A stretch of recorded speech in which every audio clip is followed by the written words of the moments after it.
क्या कर रही हो अनाया? मैं सुबह से तुम्हें आवाज़ें दे रही हूँ। नेहा ने गुस्से से अपनी बहन से कहा, जो पिछले 1 घंटे से हवेली की छत पर मोबाइल में खोई खड़ी थी। तुम यहाँ क्या कर रही हो? अनाया ने चिढ़कर उसे घूरा। माँ बुला रही है नीचे, पूजा का वक्त हो गया है। नेहा ने डरते हुए कहा, क्योंकि उसकी बहन का मूड इन दिनों बहुत ही खराब चल रहा था। न जाने क्यों वो हर बात पर चिढ़ जाती थी। माँ से कहो मैं 10 मिनट में आ रही हूँ, मेरा दिमाग खराब मत करो। अनाया ने रूखे लहजे में कहा और मुंह फेर लिया। उसे खुद भी समझ नहीं आ रहा था कि आखिर उसके अंदर इतनी बेचैनी क्यों है। तुम्हें क्या हो गया है आजकल? नेहा ने पास आकर पूछा। कौन सी बात तुम्हें इतना परेशान कर रही है? तुम्हारा बर्ताव दिन ब दिन बदलता जा रहा है। तुम्हें पता भी है कि तुम्हारी ये हालत हम सबको कितनी तकलीफ दे रही है। अनाया ने आंखों में आंसू भरते हुए कहा, मैं बेबस हूँ नेहा, कुछ बता भी नहीं सकती, कुछ कर भी नहीं सकती। मैं तुम्हारी बहन हूँ, मुझसे तो कहो। नेहा ने उसका हाथ थामते हुए कहा। अनाया सिर झुका चुप रही, उसकी आंखों में आंसू गिरने लगे। क्या तुम इस रिश्ते से खुश नहीं हो? नेहा ने हिम्मत करके पूछा। अनाया का सिर और नीचे झुक गया। क्या कोई और है? नेहा ने डरते हुए कहा। अनाया ने चौड़ी आंखों से उसकी तरफ देखा तो नेहा सकपका गई। अगर कोई और है तो? अनाया ने कांपती आवाज में पूछा। नेहा ने झुंझलाकर कहा, ये तुमने क्या कर दिया अनाया? क्या तुम्हें नहीं पता? हवेली की औरतों के लिए मोहब्बत हराम होती है। वो चाहे भी तो कुर्बान कर दी जाती हैं। अनाया की आंखें छलक गईं। वो करण है, उसकी बात मुझ पर जादू कर देती है। मैं सब भूल जाती हूँ कि मैं हवेली वालों की बेटी हूँ। अनाया ने रोते हुए कहा। नेहा ने गहरी सांस ली। मुझे नहीं पता मोहब्बत कैसी होती है, लेकिन इतना जरूर समझ गई हूँ कि वो बर्बाद कर देती है। अनाया, क्या तुम बर्बाद होने के लिए तैयार हो? नेहा ने तंज भरे लहजे में कहा। वो अपनी बहन से ऐसी उम्मीद नहीं कर रही थी। मुझे कुछ समझ नहीं आ रहा, मुझसे कोई फैसला नहीं हो पा रहा। वो रोते हुए नेहा की तरफ देखने लगी। नेहा का दिल भर आया। उसने कभी नहीं सोचा था कि अपनी बहन को इस हालत में देखेगी। समझ नहीं आता करण के हक में फैसला करूं या पापा के। वो घुटनों में सिर देकर जोर जोर से रोने लगी। करण का नाम सुनते ही नेहा चौंक गई। कौन है वो लड़का? उसने हैरानी से पूछा। कहीं वो वही तो नहीं जिसके बारे में मैं सोच रही हूँ? अगर ऐसा था तो उसकी बहन ने खुद अपने हाथों से अपनी मौत का रास्ता चुन लिया था। वो वो अनाया हकलाने लगी। अरे बोलो भी बदनसीब लड़की, कहीं वो वही तो नहीं जो मैं सोच रही हूँ? अगर ऐसा है तो फौरन पीछे हट जाओ। तुम जानती हो पापा कभी नहीं मानेंगे। नेहा ने उसे झंझोड़ डाला। मैं पीछे हट नहीं सकती। मैं तुम्हारी सोच से भी आगे निकल चुकी हूँ। अनाया का रोना जारी था। नेहा की आंखें फटी की फटी रह गईं। क्यों कर रही हो ऐसा? तुम्हें अंदाजा भी है कि तुम्हारी ये मोहब्बत कितनी बड़ी लड़ाई को जन्म दे सकती है? अब किसी में जवान लाशें उठाने की हिम्मत नहीं बची। नेहा चिल्लाई। अनाया ने सिर झुका लिया और बोली, मैंने ये सब अपनी मर्जी से नहीं किया। ये मोहब्बत ऐसी दलदल है कि एक बार पैर रखो तो इंसान बस धंसता ही चला जाता है। वो रोते हुए खाली निगाहों से एक तरफ देखने लगी। नेहा ने माथा पकड़ लिया। क्या एक बार फिर इतिहास खुद को दोहराने वाला था? एक बात पूछूं? नेहा ने थकी हुई आवाज में कहा। हाँ पूछो, अनाया ने नजरें झुकाते हुए जवाब दिया। क्या तुम्हें उस शख्स से बात करते वक्त रोहन भैया याद नहीं आए? क्या तुम्हें उनकी गोलियों से छलनी लाश याद नहीं आई? नेहा ने गले में अटके आंसुओं को निगलते हुए कहा। अनाया ने उदासी से उसकी तरफ देखा। बोली, याद तो आया था, मगर फिर उस शख्स की मोहब्बत ने सब पर भारी पड़ गया। सुलह का ये आखिरी रास्ता है। क्या पता हमारी शादी से दोनों परिवार करीब आ जाएं। उसने उम्मीद भरी आंखों से आंसू पोंछे। क्या सानिया मिर्जा और शोएब मलिक की शादी से इंडिया पाकिस्तान के रिश्ते सुधर गए? नेहा ने गुस्से से उसे घूरा। अनाया ने नजरें फेर ली। हमारी इन लोगों से दुश्मनी भी ऐसी ही है जो हजार फायदों के बाद भी खत्म नहीं होगी। नेहा ने कहा और मुंह मोड़ लिया। मुझे नहीं पता मैं क्या करने वाली हूँ, लेकिन इतना पता है कि अगर वो शख्स नहीं तो फिर कोई और नहीं। मैं अपनी जान दे दूंगी। अनाया ने पक्का फैसला करते हुए उठकर जाने लगी। क्या दुश्मन के बेटे से की गई मोहब्बत को निभा पाओगी? नेहा के सवाल पर अनाया के कदम ठहर गए। मेरी बात सुनो, अगर मोहब्बत की है तो उसे निभाओ। नेहा धीरे धीरे उसकी तरफ बढ़ी। और अगर नहीं निभा पाई? अनाया ने सवालिया नजरों से देखा तो चुपचाप पापा के फैसले के आगे सिर झुका देना। मोहब्बत और इज्जत में से तुम्हें किसी एक को चुनना ही होगा, नेहा ने उसकी आंखों में देखते हुए कहा, जिनमें अब बगावत साफ नजर आ रही थी। अगर तुम मेरी जगह होती तो मोहब्बत और इज्जत में से किससे चुनती? अनाया ने पूछा। नेहा ने गुस्से से उसकी तरफ देखा और बोली, मैं अपने लिए इज्जत को चुनती, क्योंकि माँ कहती हैं मोहब्बत वक्त के साथ मर जाती है। ये कहकर वो ठंडी आवाज में बोली और तेजी से सीढ़ियां उतर गई। अनाया जहाँ खड़ी थी वहीं खड़ी रह गई। काफी देर तक वो वहां खड़ी रही। उसे आज धूप में खड़े होने का कुछ भी एहसास तक नहीं हो रहा था। आधे घंटे बाद टांगे सुन पड़ने लगी तो वो धीरे धीरे अपने कमरे की तरफ चली गई। सुनीता जी बेटी को बुलाते बुलाते थक चुकी थी, जबकि नेहा शायद दादी के कमरे में थी। अनाया थकी हुई देह लिए बिस्तर पर आधी लेटी सी हो गई थी। अनाया, उठ जाओ, माँ तुम्हें बुला रही है। एक बार उनकी बात तो सुन लो। नेहा ने लाड से बहन को उठाया। 2 घंटे पहले वाली बात वो जैसे भूल चुकी थी।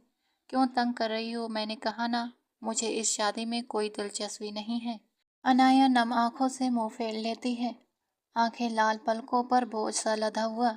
शरीर में अजीब सी बेचैनी थी। वो खुद भी खुद को समझा नहीं पा रही थी। सिर सोचों के दबाव से भारी हो रहा था। उठ जाओ, एक बार उनकी बात सुन लो। फूफी आई हैं, बेवजह का तमाशा मत करो। मैं जा रही हूँ, तुम आ जाना। नेहा ने बहन को डांटा और खुद कमरे से निकल गई। वो जानती थी अगर अनाया दादी के कमरे में ना पहुंची तो फूफी कितना बड़ा हंगामा खड़ा कर देंगी। नमस्ते फूफो। अनाया कमरे में जाते ही जोर से नमस्ते कर उनके सामने बैठ गई। सावित्री देवी हंसते हुए उसकी तरफ देखने लगी। क्या बात है बेटी, तेरी तबीयत ठीक नहीं लग रही? रजनी जी ने उसकी धीमी सी आवाज़ सुनकर भतीजी से पूछा। वो हमेशा उसकी निगाहों में रहती थी और आखिर आने वाली बहू तो थी ही। फूफी, कुछ नहीं, बस सर में थोड़ा दर्द था, जबरदस्ती उठाकर लाई हूँ, नेहा ने शिष्टापूर्वक जवाब दिया। वो मुंह बनाकर खड़ी रह गई। क्या बात है भाभी, अनाया के इन दिनों सर में बहुत दर्द रहता है। वो इस शादी से खुश तो है ना? उन्होंने मतलब भरे अंदाज में कहा। सुनीता जी हड़बड़ा कर रह गईं। उन्हें समझ नहीं आया कि क्या जवाब दें, क्योंकि उन्हें पता ही नहीं था कि अनाया को कुछ दिनों से सिर दर्द है। ऐसी बात नहीं है, असल में उसके पेपर चल रहे हैं, शायद इसीलिए टेंशन ले रही है। बाकी कोई खास वजह नहीं। नेहा ने बीच में फौरन संभाल लिया। जब बड़े बोल रहे हो तो छोटों को बीच में बोलने की ज़रूरत नहीं। नेहा, तुम्हें तुम्हारी माँ ने ये तक नहीं सिखाया? रजनी जी का लहजा सख्त हो गया था। नेहा को शर्म ने घेर लिया और अनाया ने गुस्से से फूफो को घूरा था। वो सोच रही थी, फूफो साहिबा, आपकी सारी जिंदगी मेरी माँ को नीचा दिखाते हुए बीती है। क्या हमें नहीं पता कि आपकी बात का मतलब क्या है? बच्चे नहीं हैं हम, अनाया गुस्से में उठकर बोली। रजनी जी के माथे पर सिकन पड़ गई। ये लड़की, अपनी हद ना भूलो, तुम जानती हो किससे बात कर रही हो? रजनी जी ने गर्दन उठाकर अनाया की तरफ देखा, जो अब भी उसे घूर रही थी। मुझे नहीं पता आप कौन हैं, अनाया ने रजनी जी के अंदाज में पलट कर कहा। तो वो तिलमिला उठी। माँ जी, अपनी पोती को कहो चुप हो जाए, वरना इस रिश्ते को खत्म करने में 2 मिनट भी नहीं लगाऊंगी। ऐसी जवान वाली बहू से अच्छा है मेरा बेटा सारी जिंदगी कुंवारा रहे। गुस्से में रजनी जी ने वही बात कह डाली। अनाया के चेहरे पर एक तिजोरी सी मुस्कान बिखर गई थी। आप होती कौन है ये धमकी देने वाली? मैं चाहूँ तो 2 मिनट में अंगूठी उतार कर फेंक दूँ, मगर उससे मेरे पापा की इज्जत जुड़ी है, इसलिए ये मेरे हाथ में जगमगा रही है, वरना। अनाया के मुंह से बात पूरी भी नहीं निकली थी कि नेहा ने उसका हाथ पकड़कर खींच लिया और अपने साथ ले गई। वो बनी बनाई बात बिगाड़ना चाहती थी। क्या बोल रही थी तुम? तुम्हारा दिमाग तो ठीक है ना? तुम्हें पता है ना फूफो कितना तमाशा करेंगी और फिर पापा बेवजह माँ पर गुस्सा निकालेंगे। नेहा ने गुस्से से अनाया की तरफ देखा। अनाया चुपचाप जाकर सोफे पर बैठ गई। फूफो की तो सारी जिंदगी माँ और पापा के बीच दखल देने में निकल गई है। माँ अब भी अपने लिए खड़ी नहीं हो पाती। आखिर वे क्यों सुनती हैं उनकी बातें? अनाया ने चिड़चिड़े लहजे में कहा। नेहा ने सिर झटक लिया, क्योंकि उनके बेटे से तुम्हारा रिश्ता तय हो चुका है और इस घर में दादी जी से ज्यादा फूफो का हुक्म चलता है। नेहा थकी हुई आवाज में कुर्सी पर बैठ गई। क्या बेहुदा वजह दी है तुमने? मैं इस बात को नहीं मानती।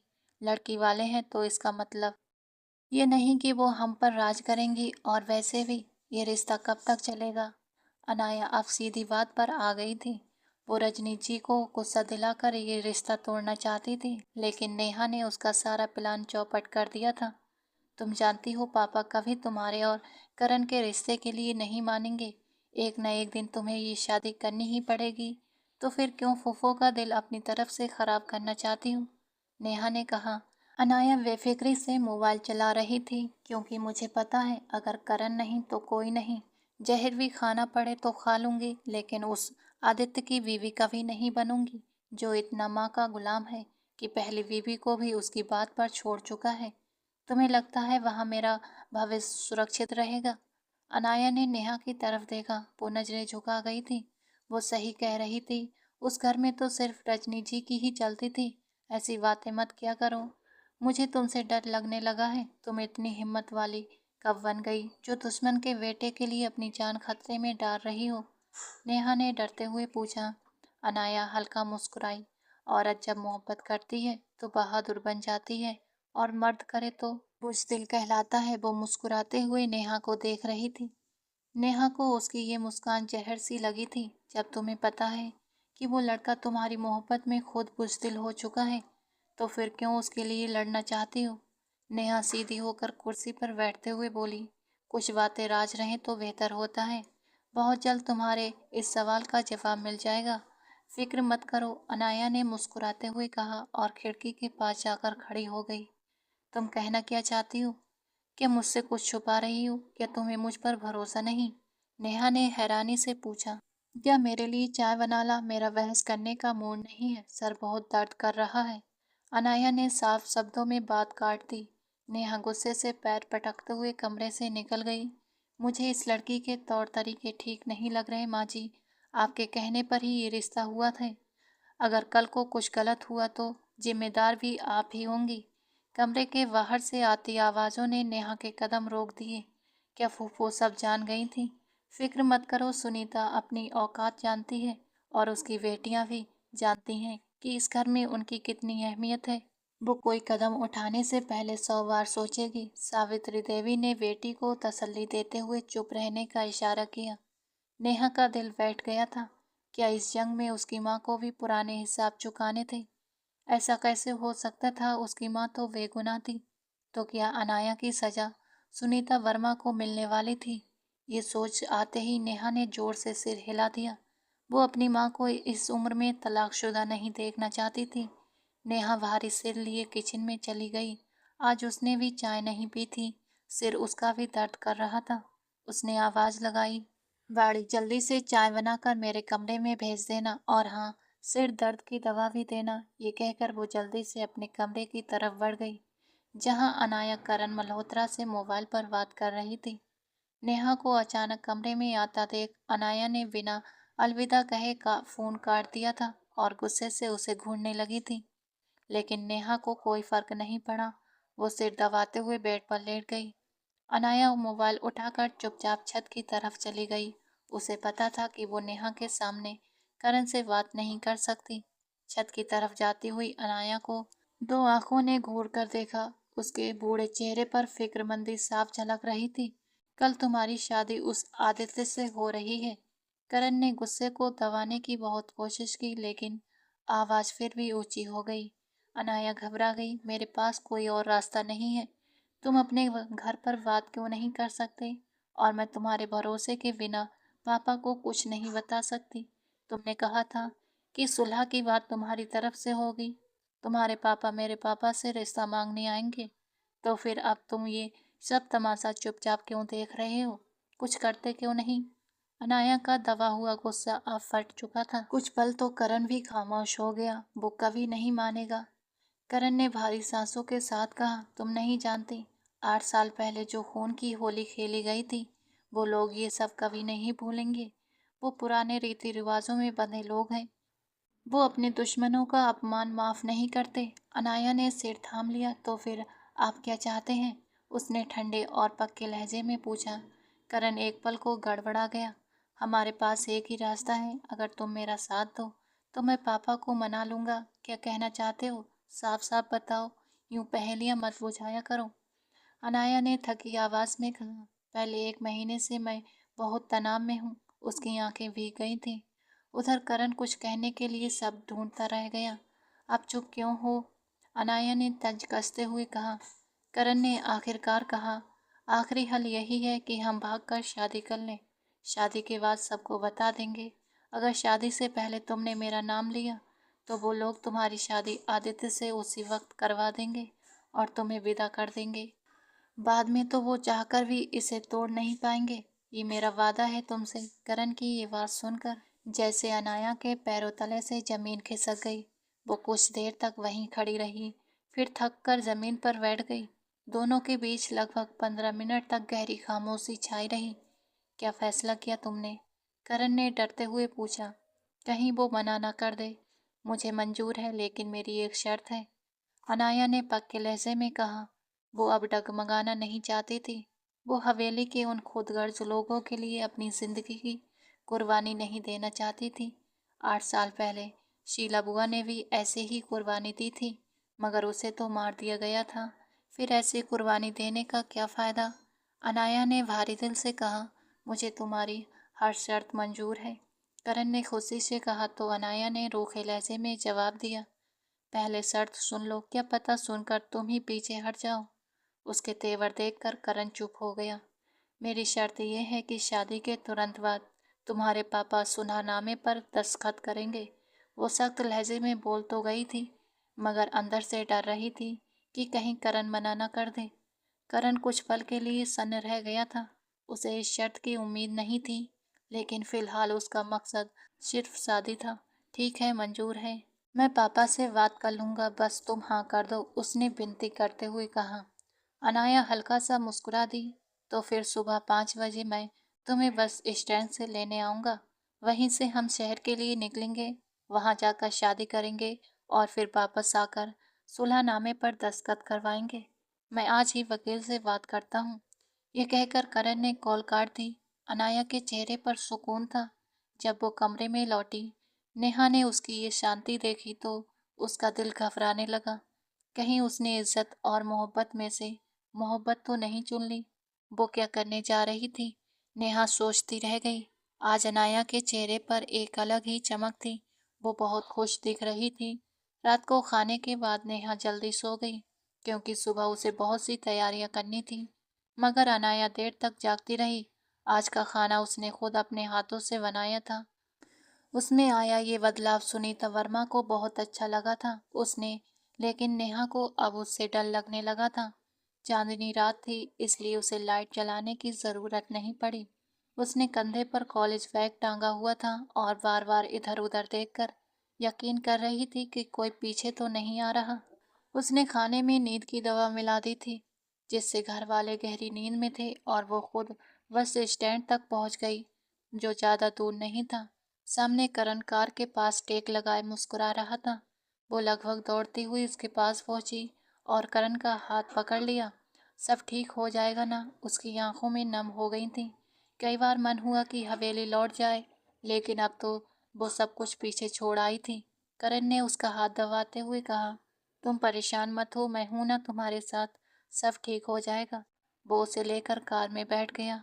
अचानक अनाया की नज़र पीछे गई तो वो चौंक गई। उसने तुरंत मुंह फेरते हुए गुस्से में कहा, ये कौन है और यहाँ क्या कर रहा है? करण उसकी झुंझलाहट देखकर मुस्कुरा दिया। ये मेरा दोस्त है आरव मेहरा। हम एक दिन पहले फ्लैट पर रुकेंगे और फिर वापस जाएंगे। उसने जल्दी से सफाई दी, कहीं वो गुस्से में चिल्लाती गाड़ी से उतर न जाए। अच्छा ठीक है, अनाया ने बेचैनी से कहा और मुंह फेर लिया। उसे आरव के सामने बहुत झिझक महसूस हो रही थी। न जाने वो उसके बारे में क्या सोच रहा होगा। 1 घंटे का सफर तय करने के बाद वो लोग शहर पहुंच गए थे। करण ने आरव के गले लगकर कहा, अपनी होने वाली भाभी का ध्यान रखना। मैं शादी का सामान लेकर आधे घंटे में लौटता हूँ। उसने एक नज़र अनाया पर डाली और कार लेकर चला गया। अनाया आरव के पीछे पीछे फ्लैट में गई, दुपट्टा उतारा और पंखे के नीचे बैठ गई। सर्दियों के बावजूद उसके चेहरे पर पसीने की नन्ही नन्ही बूंदें चमक रही थीं। आप इस कमरे से चले जाइए, मैं यहाँ बाहर बैठता हूँ। पर्दे का ध्यान रखते हुए आरव सिर झुकाए उसके सामने खड़ा था। अनाया ने एक नज़र उसके मास्क वाले चेहरे पर डाली और अंदर चली गई। उसे अजीब सा डर लग रहा था। अचानक उसे बाहर से कुछ आवाजें सुनाई दी, लेकिन उसने सोचा शायद ये उसका वहम है और सिर झटक दिया। प्यास से उसका गला सूख गया था, जैसे उसमें कोई कांटे उबाए हों। उसने चादर ठीक की और पानी लेने बाहर निकली, लेकिन जैसे ही दरवाजे से बाहर कदम रखा, वो वहीं ठिठक गई। तुम्हें क्या लगा कि तुम भागकर शादी कर लोगी और हमें खबर भी नहीं होगी? उसके सामने उसके पापा खड़े थे। ये देखकर उसकी सांसें रुक गई थीं। वो धीरे धीरे उसकी तरफ बढ़ रहे थे और उसके पीछे 10 गार्ड हथियारों से लैंस खड़े थे। अनाया डर के मारे पीछे हटती चली गई, आंखों से आंसू बह रहे थे। राजेश वर्मा किसी काम से शहर आए थे और अनाया को इसका जरा भी अंदाजा नहीं था कि वो यहाँ मौजूद हैं। अंकल आप यहाँ? आरब तुरंत उनके सामने आ गया। तुम आरब को जानती हो और उसी से शादी करने वाली थी? राजेश शर्मा ने हैरानी से बेटे की तरफ देखा। उनका गुस्सा कुछ कम हो गया था। तो तुम आरब मेहरा से मोहब्बत करती हो? हमें पहले क्यों नहीं बताया? उन्होंने मुस्कुराते हुए आरब को गले लगा लिया। अनाया की आंखें फटी की फटी रह गईं। उसे यकीन ही नहीं हो रहा था कि उसके पापा इतनी आसानी से मान गए। बैठो तुम दोनों, तुम्हें शादी के लिए किसी गवाह को बुलाने की जरूरत नहीं, मैं खुद हूं ना, राजेश वर्मा ने खुशदिली से कहा। अनाया हैरानी से अपने पापा को देखती रह गई। 10 मिनट के अंदर पंडित जी को बुला लिया। अनाया बार बार सिर हिलाकर मना करती रही, मगर आरम ने उसे इशारे से चुप रहने को कहा, तो उसके मुंह से एक शब्द तक नहीं निकला। फ्लैट का दरवाजा खुला ही था, तभी करण नीचे पहुंचा। उसने बाहर खड़े राजेश शर्मा की गाड़ियां देखी तो उसका दिल जोर से धड़कने लगा। ऊपर पहुंचकर जो मंजर उसने देखा, उसे देखकर उसके पैरों तले से जमीन खिसक गई थी। सामने अनाया और आरव की शादी हो चुकी थी। वो 5 मिनट तक वहीं खड़ा सब देखता रह गया, फिर गुस्से से पैर पटकते हुए वहां से चला गया। उसे जरा भी उम्मीद नहीं थी कि राजेश वर्मा अपनी बेटी की शादी आरव मेहरा से करवा देंगे। अभी तुम लोग यहीं रहो, तुम्हारी माँ को मैं मना लूंगा। राजेश वर्मा ने आरव की तरफ देखते हुए बेटी के सिर पर हाथ फेरा और फ्लैट से निकल गए। अनाया हैरानी से अपने हाथों को देखने लगी तो क्या करण की जगह आरब उसकी किस्मत में लिखा था? वो जो हमेशा अपनी तकदीर बदलने की बात करती थी, आज उसी किस्मत ने उसे हरा दिया था। आरब चुपचाप किचन में जाकर अपने लिए कॉफी बनाने लगा, जबकि अनाया वहीं नीचे बैठी रह गई। उसने इतना बड़ा कदम इसलिए उठाया था ताकि उसे अपनी मोहब्बत मिल जाए, ना कि आरब से शादी करने के लिए। कौन हो तुम और मेरे पापा से तुम्हारा क्या रिश्ता है? वो गुस्से से चिल्लाई। धीरे बोलो, मैं यहीं खड़ा हूँ, कान का पर्दा फाड़ना है क्या? आरब ने झुंझला कर कहा। अनाया पल भर के लिए शर्मिंदा हो गई। मैं कोई और नहीं, तुम्हारी बुआ का छोटा बेटा हूँ। बचपन से अपने चाचा के घर रहा, इसलिए तुम मुझे नहीं जानती। ये कहते हुए वो मुड़ गया। अनाया के तो पैरों तले से जमीन निकल गई। उसे यकीन नहीं हुआ कि आरब उसकी बुआ का बेटा है। उसकी बुआ ने ज्यादातर वक्त अमेरिका में गुजारा था। जब अमरीश मेहरा के घर जुड़वा बेटे हुए तो बड़े भाई के घर औलाद ना होने की वजह से उन्होंने एक बेटा अमरीश मेहरा को दे दिया था।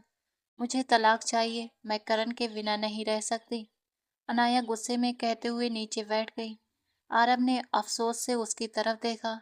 शादी की पहली ही रात वो उससे रोते हुए तलाक मांग रही थी, जबकि आरब बस उसे घूर कर रह गया था।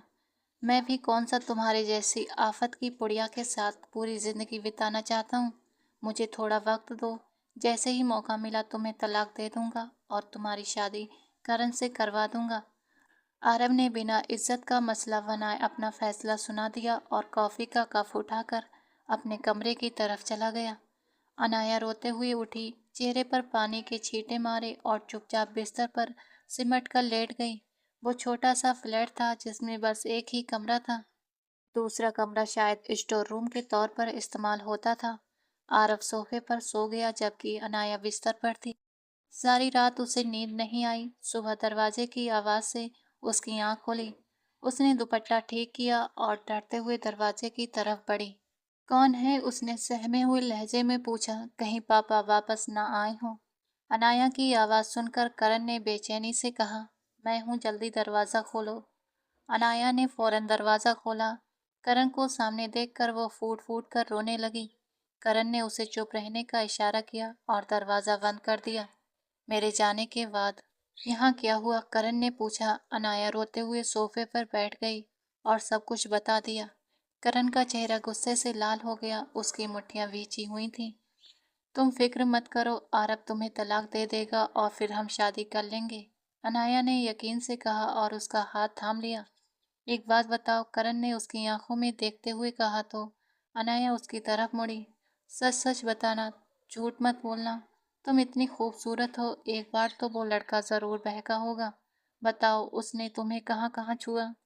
करण की ये बात सुनकर अनाया के पैरों तले से जमीन खिसक गई। मेरी एक बात याद रखना, करण बोला। मैं किसी और के इस्तेमाल किए गिलास से पानी तक नहीं पीता, तो किसी और की छोड़ी हुई औरत को कैसे अपना सकता हूँ? उसकी बातें ऐसी लगीं जैसे किसी ने सीधा उसके दिल में खंजर घोंप दिया हो। वो रोते हुए उसे देखती रह गई। क्या कह रहे हो करण? तुम्हें मुझ पर भरोसा नहीं? वो चिल्लाते हुए उठ खड़ी हुई थी। करण ने तड़प कर कहा, मैं तुम पर भरोसा कैसे करूं? शादी से पहले तुमने मेरे साथ कितना वक्त बिताया है, और फिर तुम उस आदमी के साथ उसकी शादी में थी। मैं कैसे मान लूं कि वो रात भर तुमसे दूर रहा होगा? करण की बातें सुनकर अनाया कांपने लगी। एक एक कदम पीछे हटती गई। मुझे जवाब दो, वो गरजा तो अनाया और पीछे हट गई। तभी आरव ड्राइंग रूम में दाखिल हुआ। ये सब क्या हो रहा है? वो नींद में था, मगर करण के आखिरी शब्द सुनकर उसका दिमाग गुस्से से फटने लगा था। तुमने मुझे धोखा दिया है, उस लड़की से शादी कर ली जो मेरी मोहब्बत थी, और ये भी तुम्हारे साथ मिली हुई है ना? अपनी मर्जी से शादी की है ना? और तुम्हारा बाप वो इतना गिरा हुआ तो नहीं होगा कि अपनी बेटी की शादी तुम्हारी मर्जी से करवा दे? करण के ये शब्द पूरे हुए भी नहीं थे कि आरव ने उसे चोर का मुक्का जड़ दिया। घटिया इंसान, दोबारा उस लड़की के किरदार पर उंगली उठाई तो मुंह तोड़ दूंगा। पहले तुमने उसे घर से निकाला, और अब जब शादी का वक्त आया तो धोखा दे रहे हो। शर्म आनी चाहिए तुम्हें। आरव ने गुस्से में उसे धक्का दिया। करण दीवार से जा टकराया। तुम दोनों को मैं देख लूंगा, मुझे धोखा देने वालों को मैं छोड़ता नहीं हूँ। वो गालियां बकते हुए फ्लैट से निकल गया। अनाया वहीं खड़ी खड़ी बेहोश होकर गिर पड़ी थी।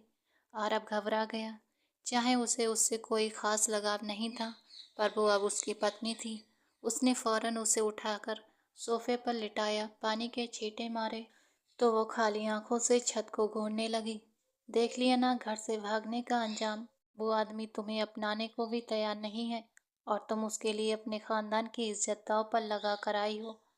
आरव ने बेयकीनी से उसकी तरफ देखा तो वो फूट फूट कर रोने लगी। अब रोने का कोई फायदा नहीं, जल्दी से सामान उठाओ, हम लोग मेहरा हवेली जा रहे हैं। उम्मीद करता हूँ वहां जाकर तुम ये रोना धोना नहीं मचाओगी। आरव सख्ती से बोलते हुए कमरे की तरफ चला गया, जबकि अनाया जोर जोर से रोने लगी। वो ऐसा नहीं चाहती थी, उसने कभी सोचा भी नहीं था कि करण उसे धोखा देगा। रास्ते भर वो चुप रही, उसकी आंखें सूजकर लाल हो गई थीं। आरव ने कहा, जैसा मैं कहता हूँ वैसा ही कहना। मैं नहीं चाहता कि माँ को लगे कि ये शादी मेरी मर्जी से नहीं हुई, वरना वो तुम्हारी जिंदगी नर्क बना देगी। मैं करण की गलती की सजा तुम्हें नहीं देना चाहता। शायद कहीं न कहीं मामा की भी गलती है, उन्होंने नजरें झुकाते हुए कहा। अनाया ने गुस्से से उसकी तरफ देखा। तुम उन्हें मना नहीं कर सकते थे, ये सब तुमने जानबूझकर किया है।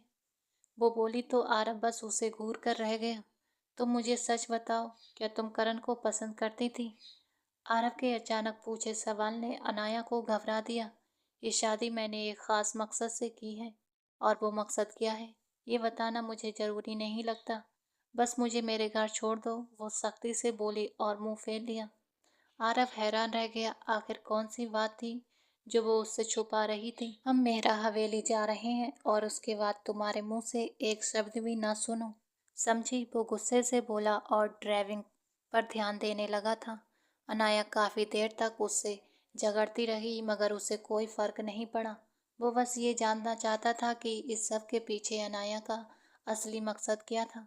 बाकी का रास्ता दोनों खामोश रहे। जैसे ही वो हवेली पहुंचे, उनका बहुत गर्मजोशी से स्वागत किया गया था।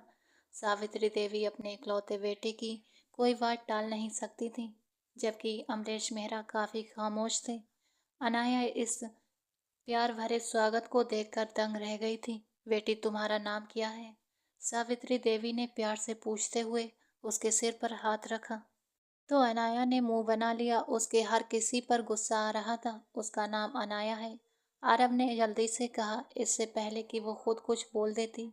उसे डर था कि कहीं उसकी जुबान उसकी माँ को शक में न डाल दे, और वो ऐसा रिस्क नहीं लेना चाहता था। बहुत प्यारा नाम है तुम्हारा बेटी, सावित्री देवी ने मुस्कुराते हुए कहा। सुनीता और मैं बहुत अच्छी सहेलियां थीं, लेकिन उसकी शादी के बाद हमारा संपर्क टूट गया। अब कैसी है वो? उन्होंने नरमी से पूछा तो अनाया को अपनी बदतमीजी पर शर्म आने लगी। जी वो ठीक हैं, उसने सिर झुकाकर प्यार से कहा। सावित्री देवी के माथे पर हल्की सी शिकन आ गई। बेटी, तुम मेरे लिए मेरी बेटी जैसी हो, इसलिए मुझे आंटी मत कहना। मुझे भी आरव की तरह माँ बुलाया करो, मुझे अच्छा लगेगा। उन्होंने प्यार से उसके सिर पर हाथ फेरा और आगे बढ़ गई। अनाया को आरव के कमरे में भेज दिया गया, जहां पहुंचकर वो गुस्से में टहलने लगी। तभी उसका मोबाइल बजा। वो जल्दी से फोन की तरफ बढ़ी। कैसी हो अनाया? करण की शर्मीली आवाज आई। वो उसकी खैरियत पूछ रहा था, लेकिन अनाया ने गुस्से में मुंह फेर लिया। अब क्यों कॉल की है तुमने? उसकी आवाज सख्त थी। करण हैरान रह गया। आज तक उसने कभी उसे ऐसे लहजे में बात करते नहीं सुना था। ये तुम किस लहजे में बात कर रही हो? करण ने कहा तो वो और भड़क गई। अगर पापा वहां नहीं जाते तो मुझे तुम्हारी असलियत का पता नहीं चलता। अब मैं किसी और की पत्नी हूँ, और तुम खुद मुझसे शादी से इनकार कर चुके हो। इसलिए आइंदा मुझे कॉल मत करना, वरना मुझसे बुरा कोई नहीं होगा, उसने गुस्से में कहा और कॉल काट दी। काफी देर उसका फोन बजता रहा, लेकिन वो नजरअंदाज करती रही। कुछ देर बाद आरब कमरे में आया तो वो चुपचाप सोफे पर बैठ गई। फोन अब भी बज रहा था। उसने जल्दी से मोबाइल कुशन के पीछे छुपा दिया। वो क्या छुपाना चाहती थी, ये खुद आरब भी नहीं समझ पाया था। किसकी कॉल है? उठाते क्यों नहीं? आरब ने भौहें चढ़ाते हुए पूछा। करण की कॉल है, उसने नजरें झुकाते हुए कहा, जैसे गलती उसकी हो। आरब ने ठंडे लेकिन सख्त लहजे में कहा, एक बार अच्छे से फैसला कर लो, तुम्हें उस धोखेबाज के साथ रहना है या मेरे साथ, क्योंकि मैं इतना गिरा हुआ आदमी नहीं हूँ जो तुम्हें अपनी पत्नी बनाकर किसी दूसरे गैर मर्द से बात करने की इजाज़त दूँ, समझी तुम? वो गुस्से में कहता हुआ वॉशरूम में चला गया। अनाया ने माथा पकड़ लिया। उसे समझ नहीं आ रहा था कि जिंदगी एक पल में इतनी उलझ कैसे सकती है। तभी उसका फोन फिर बजा। वो भड़क उठी। क्यों बार बार कॉल कर रहे हो? समझ नहीं आता कि मैं तुमसे बात नहीं करना चाहती, अनाया ने गुस्से से कहा। तो करण बोला, मुझे माफ कर दो, मैं उस वक्त बस गुस्से में था। सारी रात मैं सड़कों पर भटकता रहा, ये सोचकर कि अब तुम किसी और की हो चुकी हो। वो सच में बहुत उदास लग रहा था। तभी अनाया को लगा जैसे किसी ने उसका दिल जोर से मुट्ठी में जकड़ लिया हो। मैं तुमसे शादी करने के लिए तैयार हूँ, बस तुम आरब से तलाक ले लो, मैं हर गलती का मुआवजा दे दूंगा, करण ने भरोसे से कहा। तो अनाया हंस पड़ी। मैं तुम्हारे जैसे कमजोर इंसान पर अब कभी भरोसा नहीं कर सकती, और ना ही करना चाहती हूँ। आइंदा मुझे कॉल मत करना। ये कहकर उसने करण का नंबर पहली बार ब्लॉक किया और चुपचाप सोफे से टिक गई। उसे पता ही नहीं चला कब नींद आ गई। जब उसकी आंख खोली तो देखा आरफ उसे घूर रहा था। वो घबरा कर उठ बैठी। उसका दुपट्टा थोड़ा सरक गया था। उसने जल्दी से ठीक किया। मुझे ऐसे क्यों देख रहे हो? उसने घबरा कर पूछा। तो आरब मुस्कुरा दिया। तुम मेरी पत्नी हो, देखने का हक तो बनता है, वो सहज लहजे में बोला और बिस्तर पर लेट गया। उसकी नज़रें अब भी अनाया के चेहरे पर टिकी थीं। मैं तुमसे प्यार नहीं करती, और ये शादी ज़्यादा दिन नहीं चलेगी, इसलिए ज़्यादा उम्मीदें मत रखना, वो गुस्से से कहती हुई वॉशरूम में चली गई। जबकि आरब मुस्कुराने लगा। उसे नहीं पता था कि आरव एक बड़ा राज छिपा रहा है, और अगर वो जान गई तो शायद उसे मार डालेगी। वाल खुले रहने दो, तुम पर बहुत अच्छे लगते हैं। आरव के इस बदलते हुए लहजे और जज्बातों ने अनाया को पलटने पर मजबूर कर दिया। तुम ये कैसी बातें कर रहे हो? आइंदा ऐसी बातें की तो मुझसे बुरा कोई नहीं होगा, उसने गुस्से से कहा और मुंह फेर लिया। वो अभी अभी नहाकर निकली थी कि आरब, जो आंखों पर हाथ लगाकर सोने का नाटक कर रहा था, अचानक बोल उठा। वो डर गई, उसके गाल लाल हो गए थे। तुमने मुझे बताया नहीं कि तुम करण से शादी क्यों करना चाहती थी? आरब ने बेफिक्री से पूछा। वो झुंझला गई। मैं अपने भाई रोहान का बदला लेना चाहती थी, बस इसलिए उससे शादी करने वाली थी। अब पता चल गया ना, अब चुप रहो, मुझे सुकून चाहिए। वो गुस्से से बोली और सोफे पर लेट गई। मतलब तुम मुझसे प्यार नहीं करती थी? आरब जानबूझकर उसे छेड़ रहा था। वो गुस्से से बोली, नहीं करती थी, बस उसे इस्तेमाल कर रही थी। और मुंह फेर लिया। आरब के दिल में सुकून की लहर दौड़ गई। वो यही सुनना चाहता था। एक सच तुमने बताया, अब एक सच मैं बताता हूँ। आरब मुस्कुराते हुए उसके सामने टेबल पर बैठ गया। अनाया घबरा गई और थोड़ा पीछे हुई, मगर आरब ने उसका हाथ पकड़ लिया। उसने छुड़ाने की कोशिश की, लेकिन उसकी पकड़ मजबूत थी। मुझे पहले से पता था कि करण तुम्हें धोखा देगा। मैं तुम्हें पसंद करता था। जब मामा जी को बताया तो उन्होंने मेरा और तुम्हारा रिश्ता पक्का करने का वादा किया, मगर तुम्हारी मौसी ने मना कर दिया और तुम्हारा रिश्ता अपने बेटे से तय कर दिया। फिर मुझे कोई रास्ता निकालना था, क्योंकि मैं तुमसे प्यार करता था। बस फिर मैंने करण को इस्तेमाल किया। जैसे ही वो बाहर गया, मैंने मामा जी को फ़ोन कर दिया और आगे जो हुआ वो सब एक नाटक था। ये कहते हुए आरव ने अनाया को प्यार भरी नज़रों से देखा, जबकि वो हैरानी से उसे घूरती रह गई। तुम्हारी हिम्मत कैसे हुई ये सब करने की? मैं तुम्हें छोड़ूंगी नहीं, वो गुस्से में बोली और उसकी तरफ बढ़ी, लेकिन उससे पहले आरव ने उसका बाजू पकड़कर उसे सोफे पर धक्का दिया। बीवी, इतनी भी क्या जल्दी है? एक बार विदाई तो हो जाने दो। उसने मुस्कुराते हुए कहा तो वो और गुस्सा हो गई। मुझसे दूर रहो, समझे? वो बोली और जाने लगी। तभी आरब ने उसका हाथ पकड़कर उसे दीवार से लगा दिया। आइंदा मुझसे इस लहजे में बात मत करना।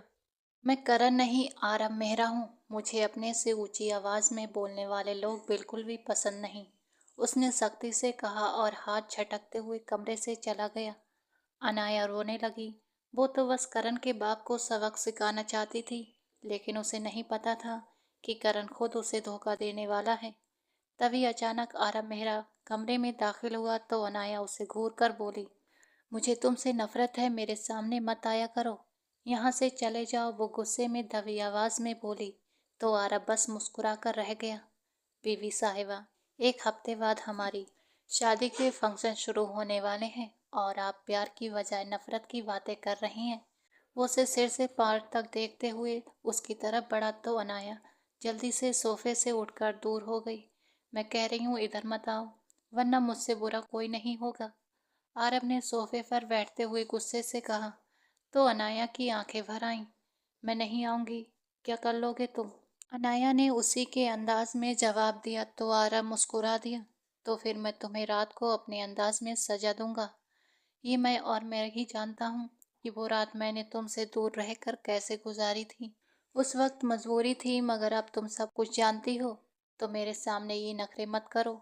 वो मुस्कुराते हुए बोला और अचानक उसका चेहरा सख्त हो गया। अनाया की आंखों में आंसू भर आए। इधर आओ मेरे पास, उसने कहा तो वो चाहकर भी छोटे छोटे कदमों से उसके पास जाकर सोफे पर थोड़ी दूरी बनाकर बैठ गई। आरब ने गुस्से में सिर पर हाथ रखा और एक झटके से उसे अपने करीब कर लिया। फिर उसकी आंखों में देखने लगा। अनाया का दिल जोर जोर से धड़कने लगा। वो घबरा कर उसका हाथ छुड़ाने लगी। मुझसे दूर जाने का तो सवाल ही नहीं उठता। तुम्हारे पास एक हफ्ता है, उसके बाद तुम मुझसे एक आज्ञाकारी बीवी की तरह मिलना। अगर फिर ऐसे ही जुबान चलाई या किसी और से प्यार की बातें की, तो ऐसी मौत दूंगा कि तुम्हारी लाश तक कोई नहीं ढूंढ पाएगा। वो गुस्से से फुंकारता हुआ उसके दूर हो गया था। उसके इस रवैये पर अनाया का सब्र टूट गया। वो जोर जोर से रोने लगी। उसे ऐसे रोता देखकर आरब बेचैन हो गया था। रोना बंद करो, वरना मुझसे बुरा कोई नहीं होगा। वो उसे सख्ती से चुप कराने की कोशिश करने लगा और उसके पास बैठ गया था। आप मुझसे दूर रहिए, समझे, वरना मैं आंटी से आपकी शिकायत कर दूंगी। वो छोटे बच्चों की तरह धमकी देने लगी।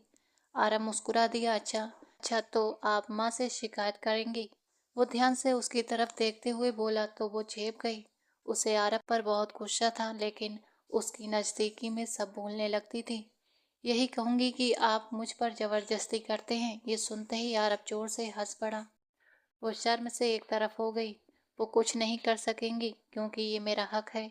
उसने मुस्कुराते हुए कहा। उसकी ये मुस्कान अनाया को जहर सी लगी। वो गुस्से से कुछ देर तक उसे घूरती रही, फिर उठकर बाहर चली गई। जबकि आरव फिर से मुस्कुराने लगा। उसे पता था कि अनाया को संभालने में वक्त लगेगा, लेकिन करण की सच्चाई जानने के बाद अब वो कभी उसके बारे में सोच भी नहीं पाएगी। जहाँ तक राजेश शर्मा की बात थी, उन्हें वो पहले ही मना चुका था। अपने भाई विवेक की शादी वो मानसी से करा चुका था। अब बस दोनों का रिसेप्शन रह गया था। एक हफ्ते बाद राजेश वर्मा अपनी बेटी को घर ले गए। शादी के फंक्शन पूरे जोरों पर थे। उसी दौरान करण की कॉल आई। आरब, तुमने मेरे साथ अच्छा नहीं किया। आरब मुस्कुरा दिया। तुम्हें क्या लगा तुम हमारे खानदान की इज्जत पर हाथ डालोगे और मैं तुम्हें छोड़ दूंगा? तुमने किसी और की बहन को भगाने की कोशिश की, इसलिए मैंने तुम्हारी बहन को आकाश के साथ भगा दिया, और तो कुछ नहीं किया। आरब के चेहरे पर एक तंज भरी मुस्कान थी। करण गालियां देता हुआ कॉल काट चुका था। वो अभी करण का सच्चा दोस्त था, मगर उसकी सोच जानकर अब उससे नफरत करने लगा था। उसका बाप करण और उसकी दोस्ती के खिलाफ था, लेकिन उसने कभी उस दुश्मनी को अपनी दोस्ती के बीच नहीं आने दिया था। वो हमेशा करण की मदद करता रहा, मगर आखिरी वक्त में करण ने ही उसे धोखा दे दिया। बचपन में ही उसकी सगाई अनाया से तय कर दी गई थी, लेकिन जब उसके बड़े भाई ने अपनी बीवी को तलाक दे दी, तो उसकी माँ, जिसने बस उसे जन्म दिया था, उसने ये फैसला किया कि अनाया की शादी विवेक से कर दी जाए। वो इस फैसले के हक में नहीं था, लेकिन सबके सामने चुप रहा। आज उसे अपने सब्र का फल मिल गया था। सब लोग इस शादी से खुश थे, सिवाय अनाया के, और वो अच्छी तरह जानता था कि उसे कैसे मनाना है। दोस्तों, आपको ये कहानी कैसी लगी? अपनी राय कमेंट बॉक्स में ज़रूर देना। कहानी पसंद आई हो तो लाइक करना। रोज़ एक नई कहानी सुनने के लिए हमारे चैनल को सब्सक्राइब करना।